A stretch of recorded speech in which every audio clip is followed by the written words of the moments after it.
नमस्कार. मी ॲडव्होकेट नकुल पार्सेकर, सिंधुदुर्ग जिल्ह्यातील सामाजिक, शैक्षणिक, सांस्कृतिक या क्षेत्रात कार्यरत असलेला एक सामान्य कार्यकर्ता.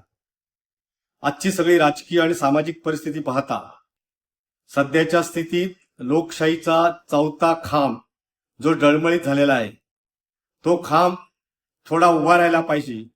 यासाठी पत्रकारितेमध्ये काही मोजकीच मंडळी या जिल्ह्यात कार्यरत आहेत.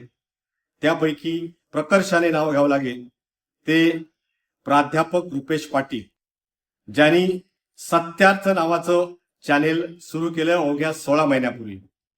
त्यांच्या चॅनेलचं नाव सत्यार्थ आहे आणि त्या सत्यार्थ या शब्दाला अनुरूप असं ते काम या जिल्ह्यात करतायत. 16 महिन्यामध्ये 1,19,00,000च्या वर व्ह्यूज, 16,000हून जास्त सबस्क्रायबर मिळवणं ही काय साधी गोष्ट नाही. पत्रकारितेच्या बाबतीत आज समाजामध्ये किंवा देशामध्ये अतिशय निराशाजनक स्थिती आहे. सत्य लोकांसमोर आणलं पाहिजे. रंजल्या गांजलेल्यांना, दलित पीडितांना न्याय मिळाला पाहिजे. हा खरा तर पत्रकाराचा धर्म असला पाहिजे. परंतु हा धर्म आज दिवसेंदिवस अनेक पत्रकार विसरतात. अशावेळी प्राध्यापक रुपेश पाटील हे सामाजिक, सांस्कृतिक, राजकीय, शैक्षणिक या क्षेत्रातील विविधांगी बातम्या देत असतात.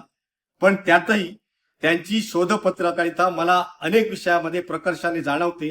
याबद्दल मी प्राध्यापक रुपेश पाटील यांचं विशेष अभिनंदन करतो की या लोकशाहीच्या चौथ्या खांबासाठी तुम्ही ज्या धडाडीनं या क्षेत्रात काम करत आहात त्याबद्दल तुमचे अभिनंदन करतो. धन्यवाद.